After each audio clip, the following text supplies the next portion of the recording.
Assalamualaikum warahmatullahi wabarakatuh. Balik lagi bareng gua Aditya. Dan apa kabar kalian semua? Semoga kalian semua tetap sehat dan tetap dalam lindungan Tuhan Yang Maha Esa. Kali ini gue kembali lagi hadir buat kalian untuk membawakan sebuah cerita pendek horor lagi teman-teman. Dimana kali ini gue akan membawakan dua cerita teman-teman ya, dua cerita pendek horor.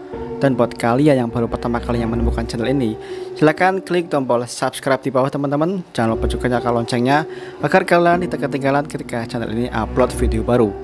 Dan seperti apakah ceritanya? Langsung saja kita masuk ke cerita yang pertama. Sebelum mendengarkan cerita ini, alangkah lebih baiknya jika kita membaca basmalah terlebih dahulu. Bismillahirrahmanirrahim. Cerita yang pertama berjudul Singgah di Warung Setan. Namaku Sopirin. Aku seorang sopir truk yang biasa mengangkut dan membawakan barang-barang ke luar kota. Cerita yang benar-benar aku alami ini berawal saat aku diberi tugas oleh majikanku untuk mengantarkan barang ke daerah Jawa Tengah. Saat itu aku bersama 3 orang teman lainnya, yaitu Sofyan, Rohman, dan Ali ikut serta dalam satu truk yang aku kemudikan ini. Perjalanan dari Jawa Barat ke Jawa Tengah sangatlah panjang. Apalagi barang bawaan yang ada dalam truk ini penuh sesak, membuat truk yang kami tumpangi menjadi tambah berat dan tambah lambat. Ditambah lagi kalau siang, panasnya minta ampun. Tapi apa mau dikata, sudah pekerjaan kami seperti ini, jadi dijalani saja. Saat itu tengah malam, kami melewati jalan yang sepi. Ada yang lewat juga, paling cuma beberapa kendaraan. Itu pun kendaraan besar semacam truk seperti kami. Lo pada tahu nggak? Kabarnya di daerah sini tempatnya angker loh, cerita Ali pada kami. Angker apaan coba? Orang biasa kayak gini kok, kataku. Lo nggak percaya? Di sini tuh banyak orang yang katanya dilihatin penampakan detemit yang lagi nyebrang jalan, kata Ali. Beneran Li? Tanya Rohman. Iya beneran, ini jalan kan bekas jalan buatan zaman Belanda. Banyak yang mati gara-gara pembuatan jalan ini. Makanya itu hantu pada penasaran, kata Ali. Udah jangan membahas kayak gitu, Pak Mali tahu. Setahu gue sih di sini nggak ada detemit. Kalau jablay banyak di tepi jalan. Hahaha, tawa Sopyan. Oke, pikiran lu mesum aja. Ingat tuh istri sama anak lu yang udah 3. Hahaha, canda Ali. Saat kami berempat sedang tertawa, tiba-tiba aku dikejutkan oleh sosok seorang wanita yang menyeberang jalan. Wah, celaka, bisa-bisa nabrak nih, kataku dalam hati. Karena saking kagetnya, aku jadi ngerem mendadak. Birin, mabuk lu ya?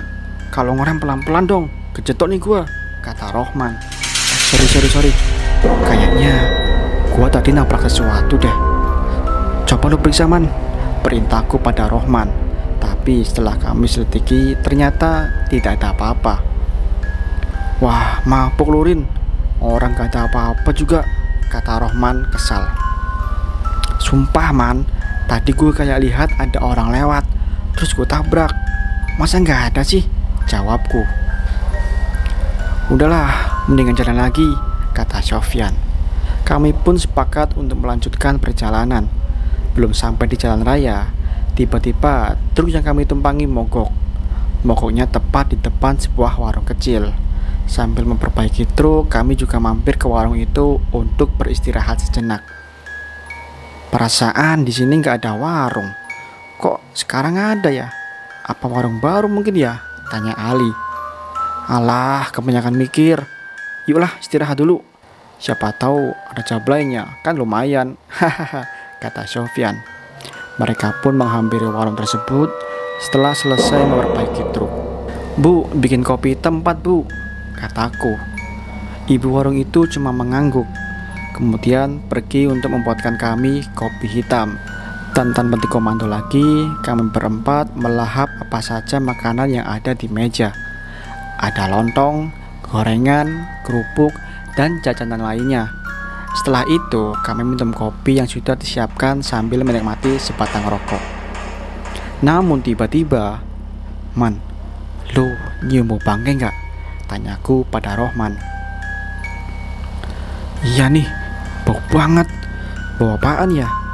kayak bangkit tikus deh, jawab Rohman sambil ngendus-ngendus.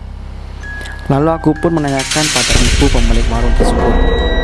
Bu, bawa bangkai apaan sih bu? Ada tikus mati ya? Tanyaku. Setelah aku tanya, ibu pemilik warung itu berbalik arah menghadap kami. Dan astaga, ibu pemilik warung itu berubah menjadi sosok yang sangat menakutkan. Wajahnya kusut penuh darah, rambutnya putih acak-acakan, dan ketawanya itu yang bikin merinding. Cabut! Perintahku pada kawan-kawan yang lainnya agar segera pergi dari tempat itu.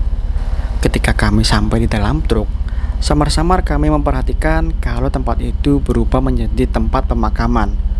Dan warung yang kami singgahi tadi ternyata gubuk tempat keranda mayat di pemakaman itu. Oh, gimana teman-teman? Menurut kalian apakah ini serem? Kalau menurutku sih serem sekali ya. Dari mana ini perjalanan seorang sopir truk dari Jawa Barat ke Jawa Tengah untuk mengantarkan sebuah barang, dan mereka mengalami kejadian mistis di sebuah jalan yang banyak rumor dikatanya nih. Banyak rumor katanya di situ banyak ya ada sosok lewat lah, dimana terbukti tadi sopir truk seperti menabrak seseorang, tapi setelah dicek tidak ada. Dan tiba-tiba truk mereka mogok. Dan di tempat mereka mogok itu ada sebuah warung nih. Mereka mampir di situ, minum kopi, dan mencium bau bangkai. Dan ternyata bau bangkai itu berasal dari ibu pemilik warung tersebut. Dimana diceritakan di sini tadi sosok tersebut adalah seorang wanita dengan wajah pucat berdarah, teman-teman. Kemudian mereka lari ke truk untuk melanjutkan perjalanan karena takut. Dan mereka memperhatikan ternyata tempat tersebut adalah sebuah pemakaman. Dan warung tadi itu adalah gubuk tempat keranda pemakaman tersebut, teman-teman. Apakah menurut kalian serem? Silahkan tulis di kolom komentar. Dan sekarang kita akan lanjut lagi ke cerita yang kedua. Cerita yang kedua ini berjudul Pabrik Setan. Seorang ibu bernama Indah sedang berusaha mencari pekerjaan. Dari pagi dia menyusuri jalan-jalan di Jakarta. Dia berjalan mendatangi warung-warung makan dan toko-toko untuk menanyakan lowongan pekerjaan. Namun sampai siang hari, Indah tidak mendapatkan pekerjaan yang dia harapkan itu. Dengan muka yang penuh harap dan kelelahan, dia tetap berjalan menyusuri jalanan kota sambil berharap ada orang yang mau menerimanya untuk bekerja.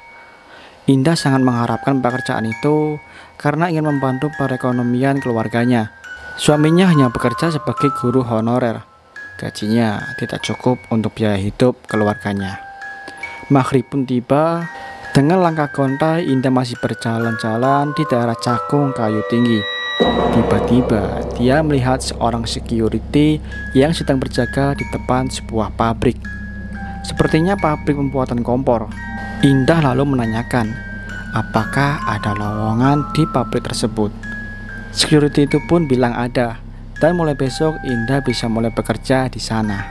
Masuk kerjanya dibagi 2 shift, masuk pagi dan masuk sore, dan terkadang juga ada lemburnya sampai pagi.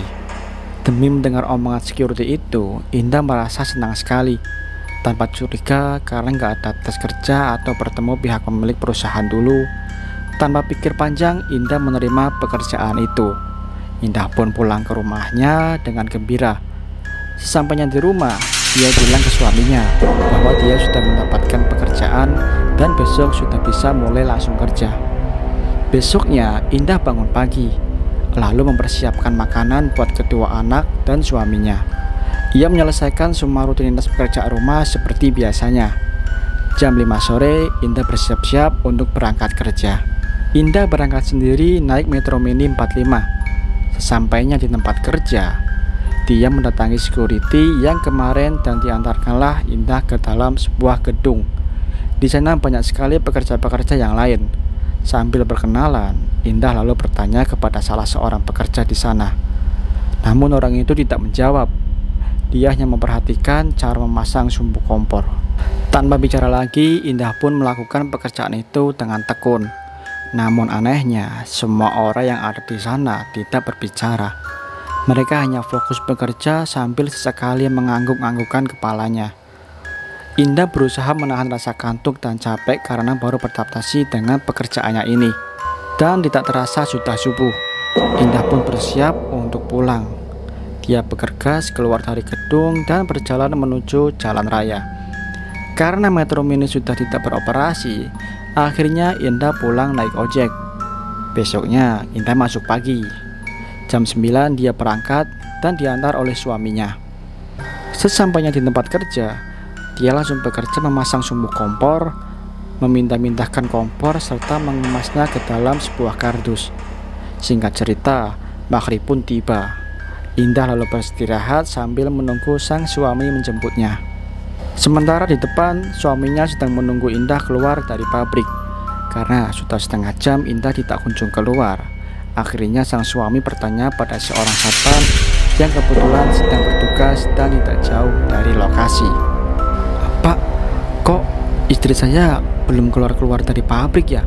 Seharusnya kan udah keluar sejak setengah jam yang lalu," tanya suaminya Indah. "Pabrik yang mana, Pak?" Satpam balik bertanya. "Pabrik kompor itu, Pak," jawab suaminya sambil menuju ke arah pabrik. "Hah? Bapak bercanda kali? Pabrik kompor itu kan sudah terbakar 2 tahun yang lalu, Pak, dan semua pekerjanya meninggal," jawab satpam tersebut. Suami Indah pun terkejut. Dia pun buru-buru mendatangi tempat itu. Dilihatnya sang istri sedang tertidur pulas pada sebuah gudang kosong tanpa penghuni. Indah pun dibangunkan dan bergegas diajaknya untuk pulang ke rumah. Setelah kejadian itu, Indah menderita sakit yang lumayan parah serta mengalami syok dan trauma. Sampai akhirnya Indah meminta kepada suaminya untuk dipulangkan ke kampung halamannya untuk dirawat di sana. Namun setelah 2 bulan, sakit yang diderita Indah malah semakin parah hingga dia akhirnya meninggal dunia. Jika dibandingkan dengan cerita yang sebelumnya, mungkin cerita ini lebih ke pengalaman Indah ini menempati sebuah bangunan yang sudah kosong ya. Bisa dikatakan itu bangunan gaib. Bukan bangunan gaib sih ya, tapi memang bangunan itu ada, tapi itu sudah terbakar 2 tahun yang lalu. Namun Sinta ini dimanipulasi oleh setan, seolah melihat gedung itu tuh gedung yang pabrik yang masih utuh, dan dia bekerja di sana, bekerja dengan puluhan orang yang pernah meninggal di sana, yaitu sudah pasti jin ya, jin yang menyerupai korban-korban yang sudah meninggal di sana. Kemudian si suaminya tersadar, pulang si Indah, si istrinya. Lalu si Indah mengalami sakit yang tak kunjung sembuh, dan akhirnya si Indah pun meninggal dunia. Menurut kalian manakah cerita yang lebih seram? Silahkan tulis di kolom komentar. Dan seperti biasa, dimanapun kita berada, sudah sepatutnya kita saling menghormati dan tidak mengganggu satu sama lain. Jaga perkataan, jaga perbuatan. Sampai jumpa di cerita selanjutnya.